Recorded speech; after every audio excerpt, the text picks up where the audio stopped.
Hello everyone, I am your teacher for this particular topic. Let me explain this topic to you. Now, आज जो यहाँ पे हम लोग टॉपिक डिस्कस करने वाले हैं वो है आपका केमिकल काइनेटिक्स, जो कि है बेसिकली आपके एनसीईआरटी क्लास 12 यूनिट 4 का पार्ट। सो इस पर्टिकुलर वीडियो में हम जो है एक इंट्रोडक्शन देंगे कि आपका केमिकल काइनेटिक्स क्यों ज़रूरी है, क्या क्या तरीक़ों से हम केमिकल काइनेटिक्स के कॉन्सेप्ट यूज़ करते हैं, राइट। और एक ब्रीफ सा एक ओवरव्यू लेंगे कि इस चैप्टर में हम लोग थ्रू एंड थ्रू पढ़ेंगे क्या, राइट। सो तो हम लोग जो यहाँ पे चालू करते हैं इंट्रोडक्शन के बारे में। सो कहा जाता है कि अगर आप फैक्ट देखा जाए तो कहा जाता है वी से डायमंड आर फॉरएवर, राइट। तो कहा जाता है डायमंड जो है आपका फॉरएवर होता है एंड इसीलिए जो है उसको अप्रिशिएट किया जाता है।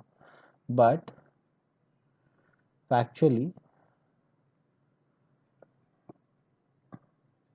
Diamond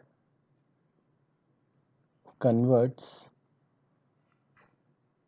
into graphite very slowly।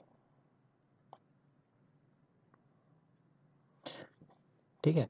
तो अगर आप देखा जाए फैक्चुअली अगर हम देखें तो over the period of time long long time आपका जो डायमंड है वो नेचुरली जो कन्वर्ट हो जाता है वो है पे ग्राफाइट में, राइट।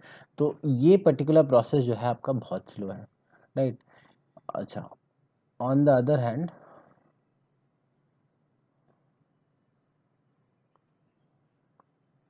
राइट, सो अगर आप देखो येलो फॉस्फोरस,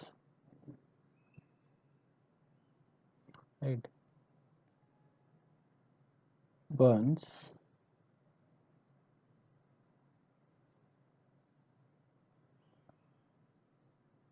spontaneously। तो अगर आप येलो फॉस्फोरस को अगर आप एयर में छोड़ोगे, मतलब नॉर्मल एटमॉस्फेयर में, तो अपने आप वो चल जाएगा, राइट। तो कुछ प्रोसेस जो है आपके बहुत फास्ट है और कुछ प्रोसेस जो है आपका बहुत स्लो है, राइट। तो यहाँ पे हम कहते हैं we study kinetics to understand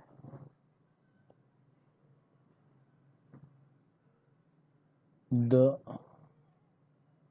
rate of a chemical reaction,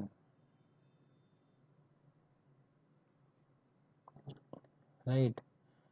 सो हम यहाँ पे जो है केमिकल काइनेटिक्स क्यों पढ़ते हैं, क्योंकि हमें अंडरस्टैंडिंग लेनी है कि आपके रेट ऑफ केमिकल रिएक्शन की, right, and to determine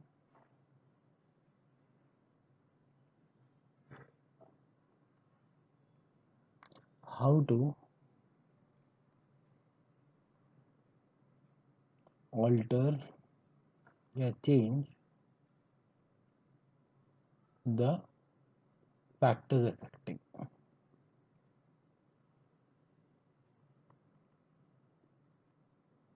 right. तो आपके जो ये फैक्टर्स वगैरह है वो आपके किस तरीके से अफेक्ट कर रहे हैं, इन सारी चीज़ों का नॉलेज जो है समझने के लिए हम जो यहाँ पे काइनेटिक्स का स्टडी करते हैं, राइट। सो हम लोग इस पर्टिकुलर चैप्टर में हम लोग मेजरली क्या फोकस करेंगे, हम मेजरली फोकस करेंगे so in this chapter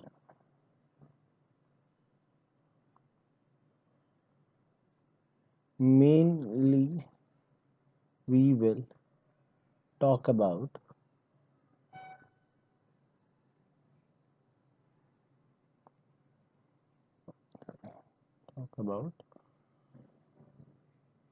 the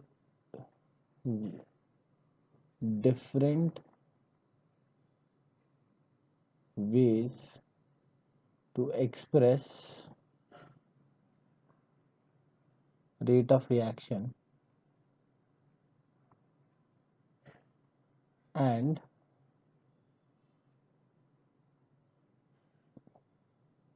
take an understanding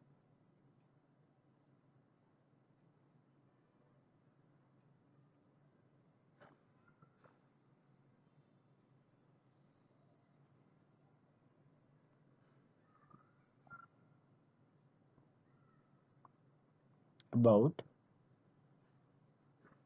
the change in concentration of products and reactants over the function of time. So basically यहाँ पे हम जिस चैप्टर में क्या करेंगे, हम यहाँ पे बेसिकली देखेंगे किस किस तरीके से हम रेट ऑफ रिएक्शन को जो है एक्सप्रेस किया जाता है। इसके अलावा हम यहाँ पे ये अंडरस्टैंड करने की कोशिश करेंगे कि जैसे आपको चेंज ऑफ कॉन्सेंट्रेशन हो रहा है प्रोडक्ट और रिएक्टेंट का, तो ओवर फंक्शन ऑफ टाइम जो है वो किस तरीके से चेंज हो रहा है। तो ये सारी बातें जो है आपकी इस पर्टिकुलर चैप्टर में की जाएगी। और जो है फिर हमें ये भी हम डिस्कस करेंगे कि आपका केमिकल रिएक्शन प्रोसीड कैसे करता है मॉलिक्यूलर लेवल पे, राइट। तो ये कुछ कुछ चीज़ें हैं जो डिस्कस होने वाली हैं। So I hope you have understood the explanation of this particular topic. Thank you.